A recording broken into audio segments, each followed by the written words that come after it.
Assalamualaikum warahmatullahi wabarakatuh. Alhamdulillahilladzi akramana bil Qur'an. Allahumma salli wa sallim ala sayyidina Muhammadin hamili risalatil iman wa ala alihi wa sahbihi walladzina taba'uhum bi ihsan, amma ba'du. Seluruh kaum muslimin dan muslimat, sahabat MUI TV yang dimuliakan Allah Subhanahu wa taala, para shaimin dan shaimat, mudah-mudahan puasa kita dan seluruh rangkaian ibadah yang kita laksanakan di bulan puasa ini diterima sebagai amal soleh oleh Allah Subhanahu wa taala. Tema kita pada kali ini terkait dengan nuzulul Quran, turunnya kitab suci Al-Quran. Sebagaimana kita sudah ketahui bahwasanya Quran diturunkan oleh Allah Subhanahu wa taala pada bulan suci Ramadan. Sesuai firman Allah Subhanahu wa taala dalam surah Al-Baqarah ayat 185, Syahrul Ramadan alladzi unzila fihi al-Quran.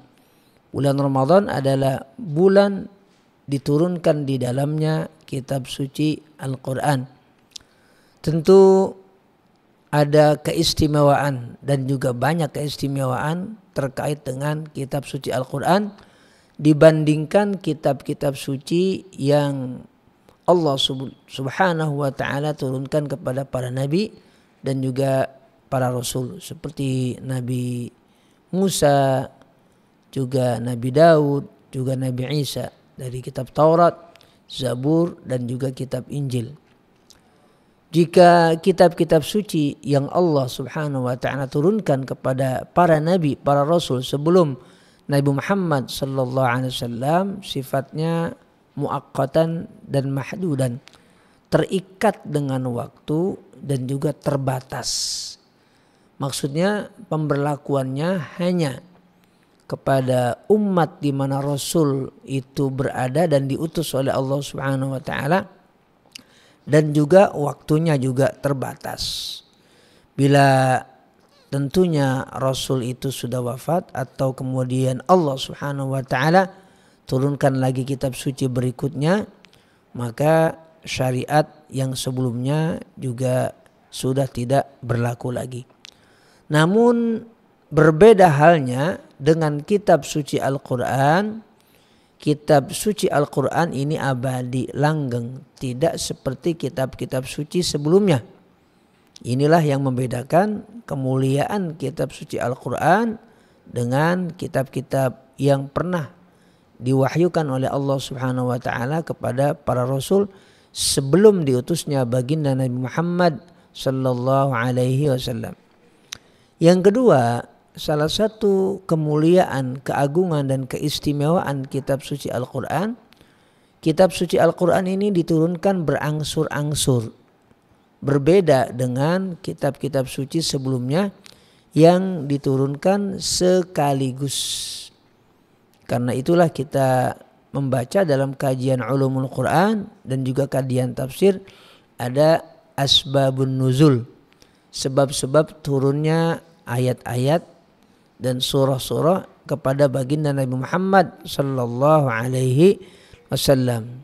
Meskipun tidak ke semua ayat dan surah itu diturunkan atas dasar adanya satu pertanyaan atau memang permintaan atau ada sesuatu yang terjadi di tengah-tengah masyarakat. Juga ada ayat-ayat yang istilah dalam ulumul Quran adalah nazalat ibtidaan, turun memang Allah Subhanahu wa taala turunkan.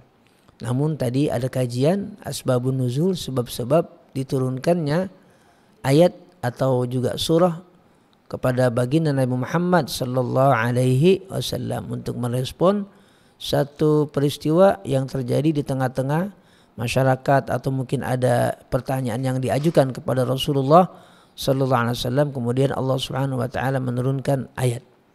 Itulah karena Quran diturunkan secara berangsur-angsur untuk memantapkan Quran di dada dan juga memantapkan pelaksanaan surah dan juga ayat di tengah-tengah masyarakat, di tengah-tengah dunia dan juga khususnya di tengah-tengah umat Islam. Dan juga ada hikmah diturunkan Quran secara berangsur-angsur agar ada satu kemudahan bagi umat Islam untuk mengingatnya, untuk menghafalnya dan lain-lain sebagainya. Sahabat Muhyiddin yang dimuliakan oleh Allah Subhanahu wa taala, yang ketiga yang menjadi keistimewaan kitab suci Al-Qur'an, bahwa kitab ini memang berlakunya langgeng, abadi dan juga untuk seluruh manusia.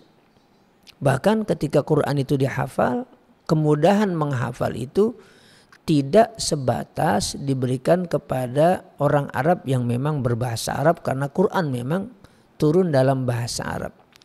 Tapi juga seluruh umat Islam yang lisannya atau bahasa ibunya tidak berbahasa Arab dapat menghafal Quran dengan baik, dengan lancar, dengan tepat, dengan benar, sesuai ilmu tajwid, ilmu tahsin tilawatil Quran. Dan tentu sejarah membuktikan bahwa sekian banyak umat Islam yang non-Arab, termasuk kita di Indonesia, sudah menghasilkan sekian banyak, sekian ribu, sekian puluh ribu, bahkan sekian ratus ribu, bahkan mungkin sudah mencapai angka jutaan, di mana banyak sekali umat Islam yang punya kemampuan untuk menghafal Quran dengan baik di Indonesia ini dari zaman ke zaman sejak masuknya Islam di ranah Nusantara dan juga di Indonesia.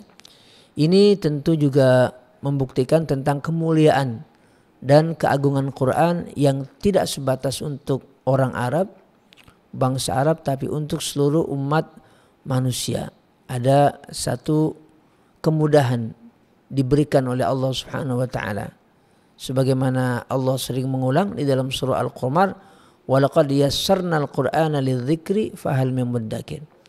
Sungguh telah kami mudahkan Quran itu untuk diingat, untuk dihafal, untuk dipelajari, untuk diamalkan dan lain sebagainya, sehingga kemudahan Quran ini dapat kita rasakan dan kemudian dapat kita amalkan dalam kehidupan sehari-hari.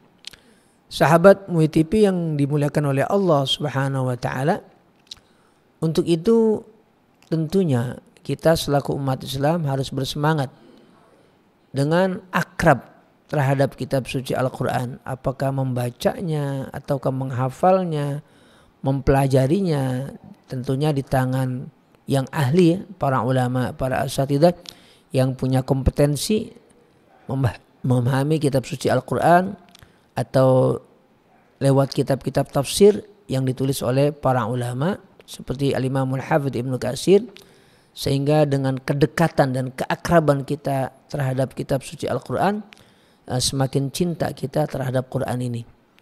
Meskipun kita hanya untuk membacanya saja. Karena itu Rasulullah SAW bersabda, "Al-mahiru bil Quran ma'as safaratil kiramil bararah." Orang yang mahir Quran termasuk membacanya akan dikumpulkan bersama hamba-hamba Allah yang mulia dari kalangan malaikat. "Walladzi yaqra'ul Qur'ana wa huwa yatata'ta'u fihi lahu ajrani." Dan orang yang membaca Quran masih yatata'ta, terbata-bata, lahu ajroni, bagi dia diberikan 2 pahala oleh Allah Subhanahu wa taala. Jadi yang membaca Quran masih terbata-bata, namun tentu bukan karena kesengajaan dia membaca Quran terbata-bata, dia tetap diberikan ganjaran oleh Allah Subhanahu wa taala, bukan 0 sama sekali. Bukan.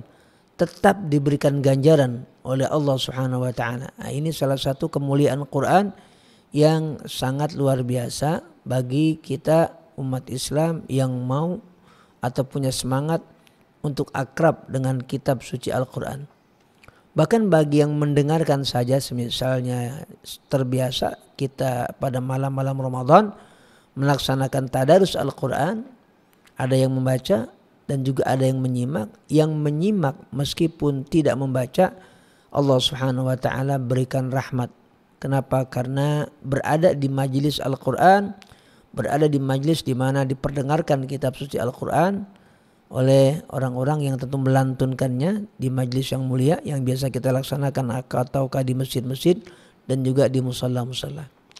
Sahabat MUI TV yang dimuliakan oleh Allah Subhanahu wa taala. Mudah-mudahan di Ramadan kali ini kita bisa lebih intens akrab dengan kitab suci Al-Qur'an, dan dengan keakraban kita terhadap kitab suci Al-Qur'an, Allah Subhanahu wa taala melimpah curahkan nikmat, rahmat dan keberkahan kepada kita semuanya. Demikian, wassalamualaikum warahmatullahi wabarakatuh.